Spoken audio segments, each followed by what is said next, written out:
Hey, folks, well, stop us if you've heard this before. The Leafs had a chance to close out a series, and they didn't get the job done. Will it happen again in Game 6? We're going to break it all down for you, and we're going to tell you exactly what's going to happen tonight, right here on the OZone. You're in the offensive zone, your place for Leafs hockey.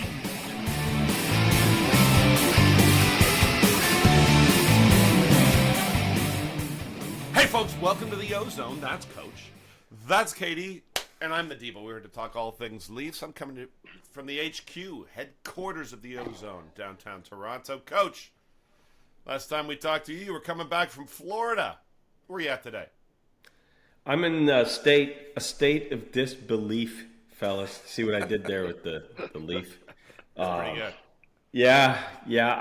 I don't know which end is up. I don't know. I don't know what I'm going to say here, but I'm here. All right, Katie, how's the east side? Well, we're building, the new facility out in the east side here. We're in a little bit early. There's a little bit of dust on the walls still, but we're checking it out. It looks nice. Got some natural light. It got out of the dungeon, so we're feeling pretty good. Yeah, we're going to have to get the budget up on makeup and whatnot if you're going to do the natural light. So, anyways, we'll move on from that. All right, folks, before we get started, remember to hit subscribe, ring the bell. You'll never miss any content, and you don't want to miss any content. Also, look, like and share the video. It broadens the audience.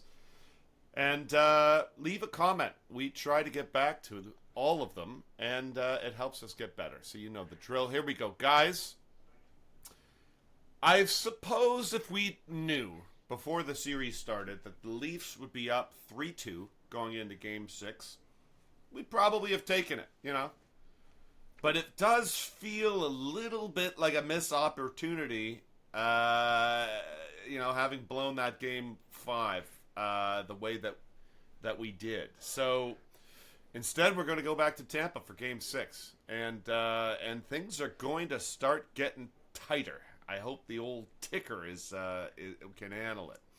So before we break down Game 6, let's kind of roll through this series, maybe a quick little flashback. Katie, let's start with you. What stands out for you for the first 5 games of this series? Well, I think a lot of what's happened is what we expected, and then there's a few things that we didn't. Certainly we didn't expect the inconsistencies in the Tampa Bay net. We're happy to take them. I don't think we ever, to begin the series, I don't think we ever said that the goaltending would be as weak as it was. I don't think we thought that Tampa Bay would set as much of the tempo as they have. We figured that they would play their box, whatever. But this 1-3-1 kind of, call it the left lock, or kind of this trap has really muddied the Leafs' ability to skate, I think, more so than people thought. But then again, the special teams have been really good for both teams, at least the power plays have. So that's something that we good power play for at least Tampa Bay. But that's something that we kind of expected for sure. So every time you go in the playoffs, there's something you don't expect, and then there's some stuff that you do. I think we're pretty happy that our big guys are going. They're playing pretty good hockey. Some other guys are struggling, which we have to maybe sort out. And then it's generally the way playoffs go. Like, you have momentum, you lose momentum, the other team has momentum, and you try and get it back. Game 6, we're up. We have a chance to eliminate the other team. I mean, if we didn't have this history, this horrific Leaf history, we'd be pretty happy, I think. No? Yeah. No, I think the history and the baggage does taint the picture a little bit. Coach, your thoughts on the series so far, and Game 5, if you will. Hey, Devo, you mentioned, I hope the ticker's okay. So my cardiologist just texted me. He knows. I'm in trouble here, fellas. Walking around with a defibrillator under my arm. It is tough. Yeah, we would have taken 3-2. But, 0-10 now in closeout games in this era is really tough. And you just got to break through for one. Weren't able to do it. I agree with most of what you said, KD. You mentioned Vasilevsky. He was shaky in the beginning part of last year's series too. And you remember it was around Game 3, Game 4. Campbell was great. and Cooper was asked about the goaltending, and he said their guys' numbers this year weren't as good as they are now. I think he's going to regress, and we have the best goaltender in the world. Puts all his chips in on Vasilevsky. As that series got longer, he got better, and maybe we're seeing that again. But he hasn't stolen one yet. There's a bit of talk about him stealing Game 5, and the Leafs did have a bunch of good chances. But my goodness, guys, they had 38 shots. Yeah. Like, it's tough for the guy to steal one when they have 38 shots, and dictated play for the third game in a row and 4 of 5. So, yeah, I agree. I don't think we saw them dictating play like this. That's a surprise. I'm shocked that the Leafs haven't figured out how to get more momentum against the way Tampa defends.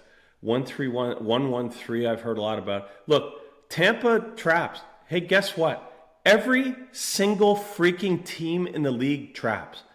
Everybody has a trap. And the Leafs were fine for 82 games. How we're not figuring this out is I'm trying not to get frustrated till the later segments. The fellas tell me to build up to this. I agree the Stars have been pretty good. If you look at the stats, okay, through 5 games, okay, Marner leads the league in points, the playoffs in points. That's good. He hasn't had a game with less than 2 points. Solid. Matthews leads the playoffs in goals, tied for league in goals through 5. That's good. We need that guy to score. There are some stats that aren't so good, though, guys. Mark Giordano has not been good, and we didn't expect that. He looks slow.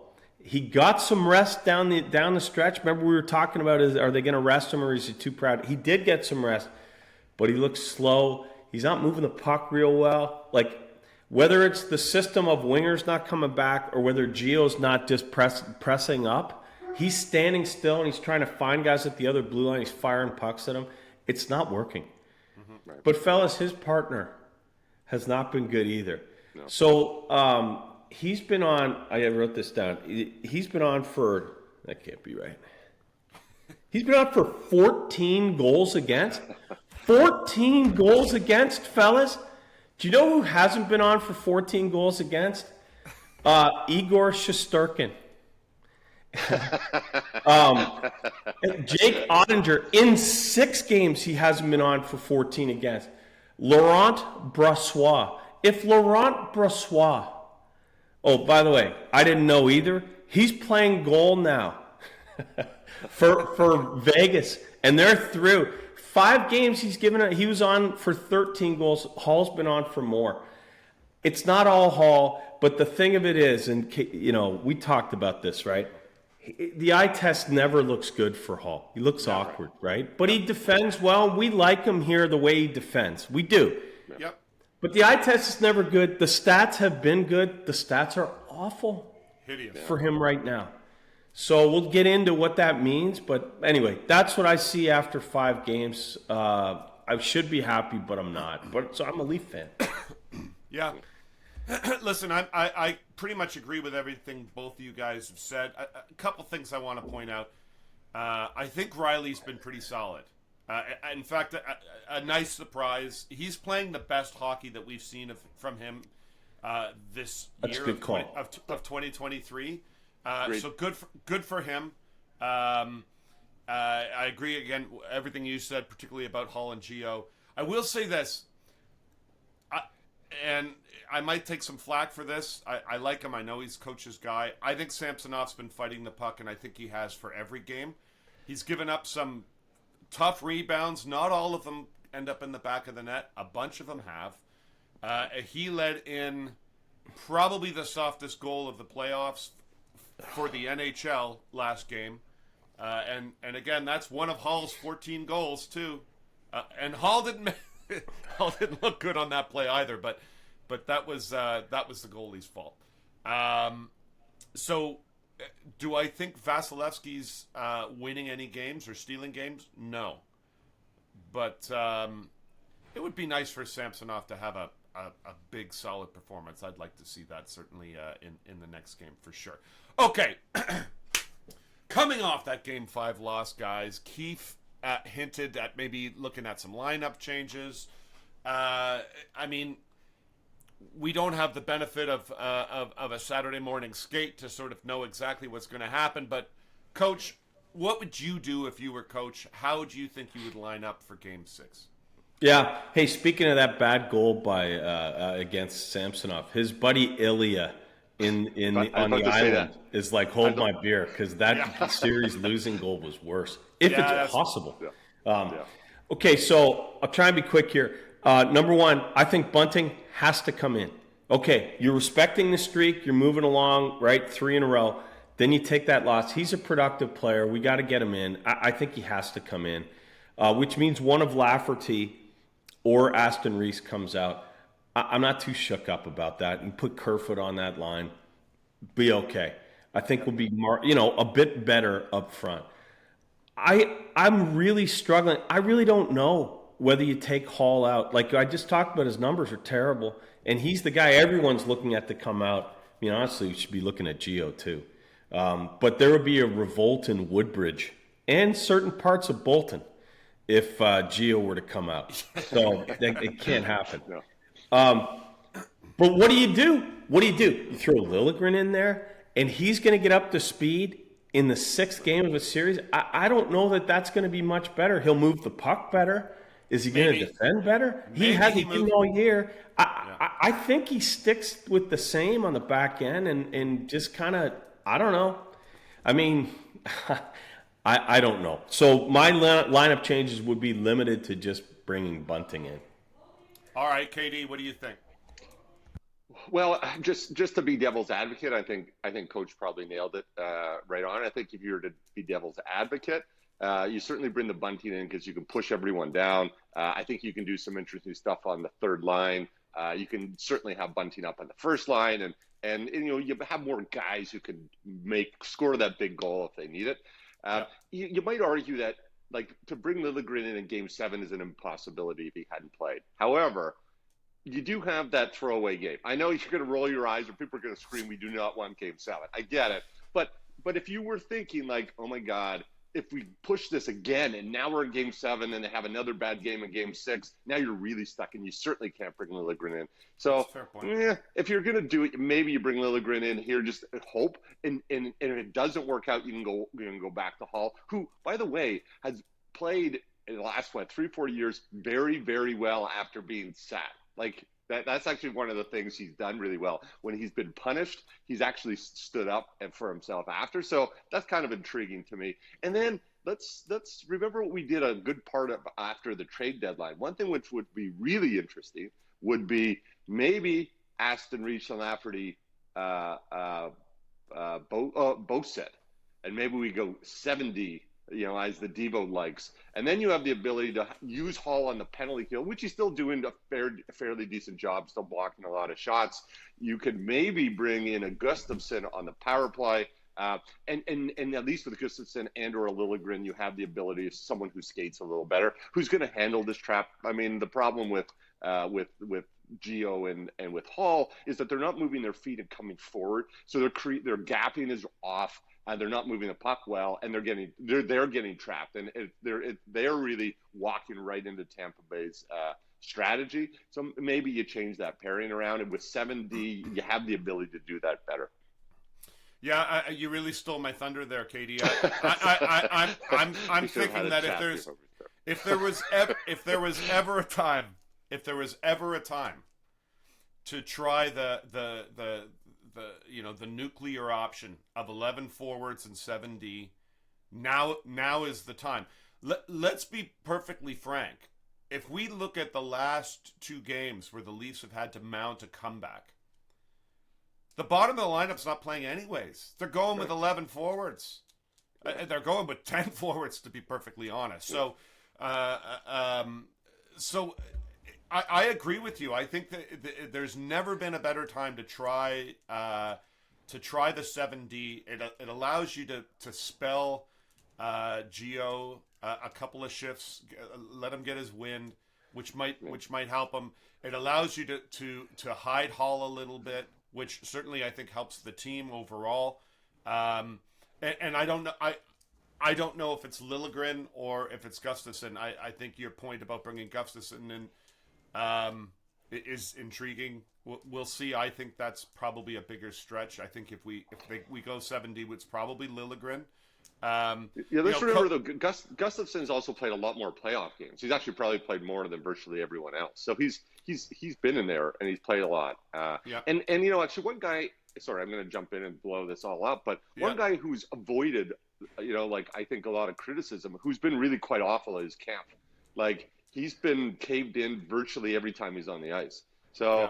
I mean, I would even, if you're going to actually reduce the amount of forwards down to 11, I actually think he's a penalty killer and he's a centerman. I get it, but he also has been outplayed virtually every stretch of that he's been out. So if he was the guy to come out and you just played with three centers, that would be something I would consider as well.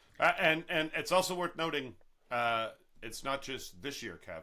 That's 2 years in a row he's been caved in. Keefe got lit up last year, so interesting. All very good points. Okay, fellas, this isn't making me feel better. Blow it up. all right. Let's dig in a little bit here, guys. Let's dig in a little bit. So Game 6, we've talked about potential lineup changes, and who knows what's going to happen. Probably the safe money is they roll it back or maybe Bunting plays in.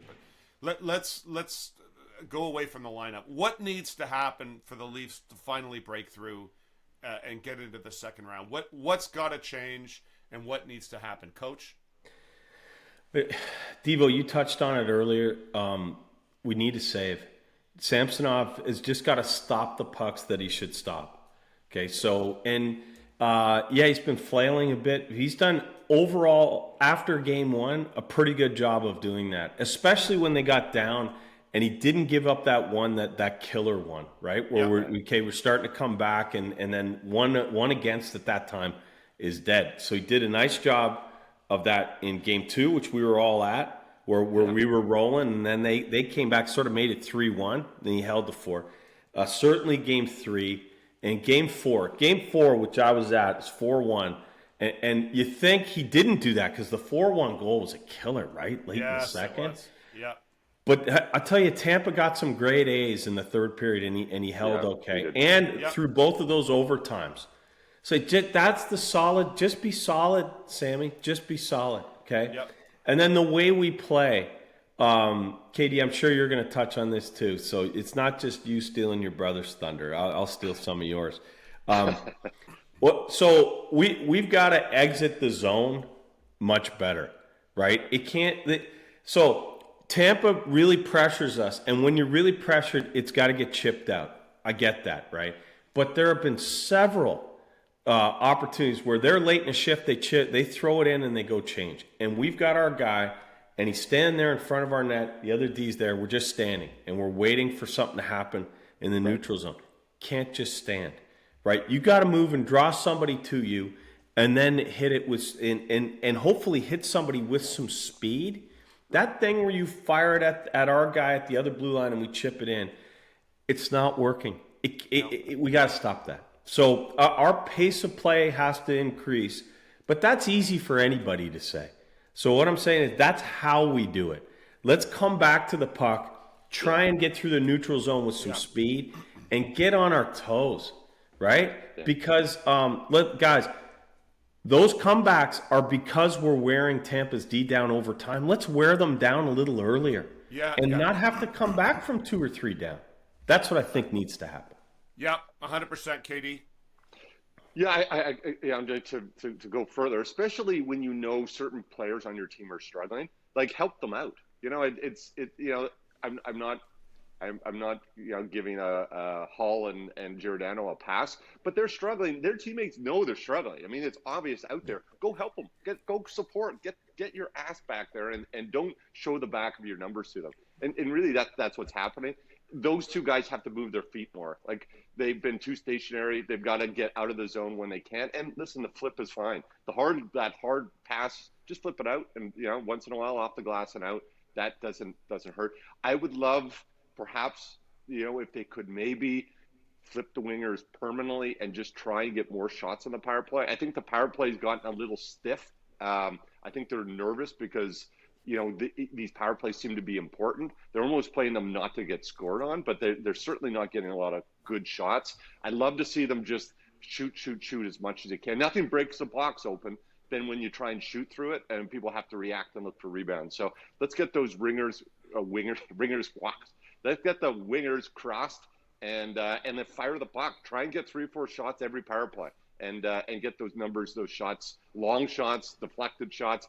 Get traffic back in front of Vasilevsky. He's had trouble with that. He's not tracking the puck. He had a much better game last game, but a lot of those great saves were down low. We just still don't know what he's doing with the traffic in front of the net. So let's go back to that. It's been working, so let's do it some more. Yeah, it's true. You certainly got to put a magnifying glass on the things that have worked so far. Listen, you said flip the puck out, and it reminded me a little bit of.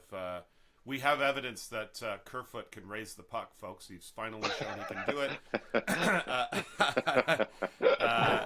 So he's obviously using someone else's stick. Not a great look on clearing the puck with. He was fired up going to the penalty box. Like, yes, I got under that one. Scotty Dale, eat your heart out. So listen. It can't be stressed enough. Support the D. I think, a lot of people here, like, you got to support the puck. What does that mean? The wingers have to come back. The forwards have to come back and make it easier. I think, Kev, you said you got to show them the front logo instead of the back number. And this has been a problem. This has been a problem for 6 years. This is not a new thing. They need to do that. And when they break out of their own end with a little bit of pace, it allows them to skate. And when they skate, they gain the blue line. When they gain the blue line, they have some offensive zone time. The Leafs need some offensive zone time. It's in their end the whole series, even with the wins. It's been in their end way too much, and that's not how the Leafs have won. That's not how they won during the regular season the last 3 years. They're a possession team. They roll on teams by working it and working it and working it. They have been horrifically outpossessed in this series, and that has to change. That really does. All right, last question, guys. And this is it. This is for all the marbles.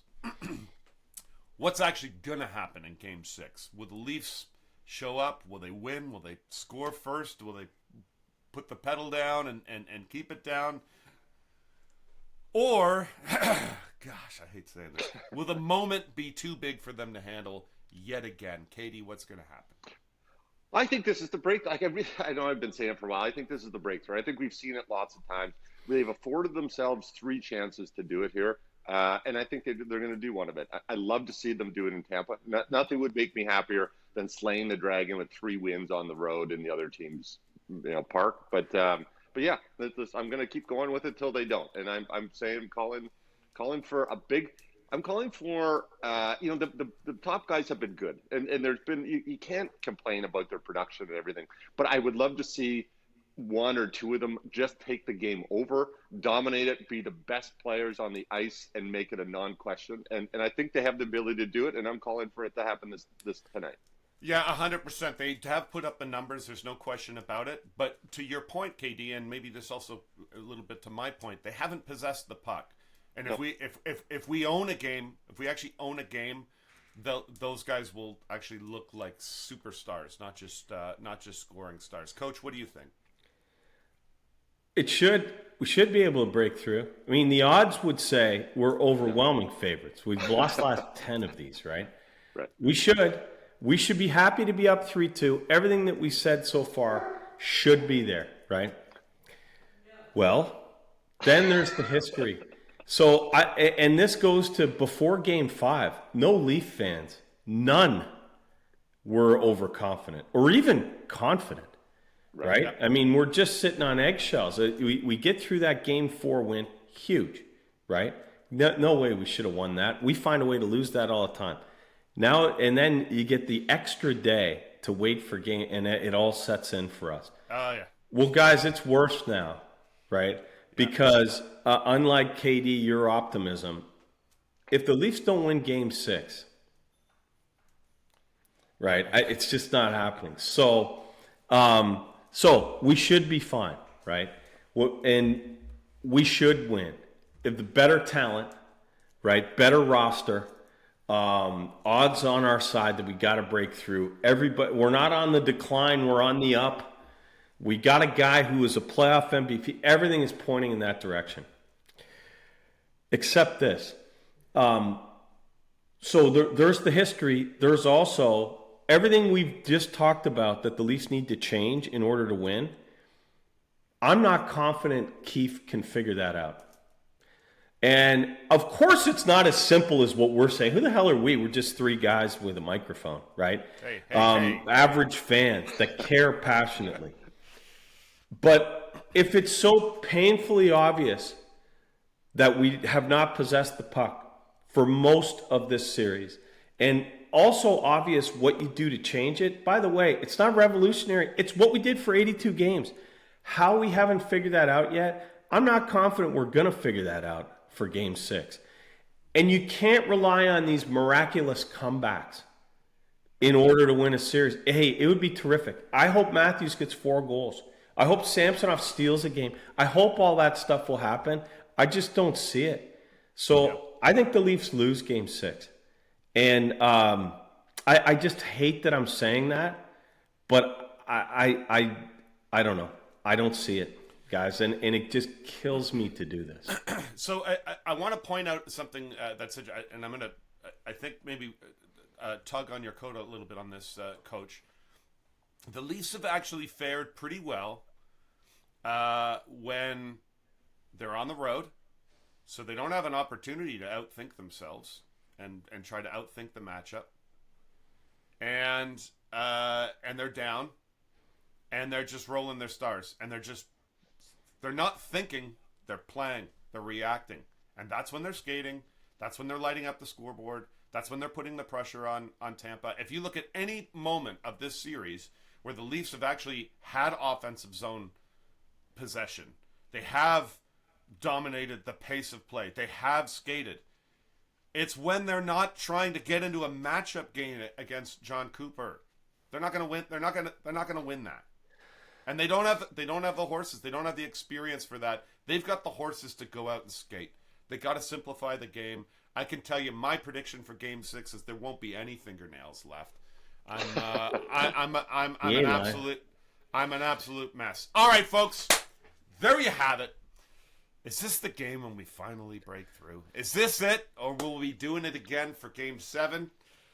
Another death march into Game 7. Win, lose, you know we've got you covered. We've got your back, and we're going to be right here for you. Right here. There we on go. the OZone. One time.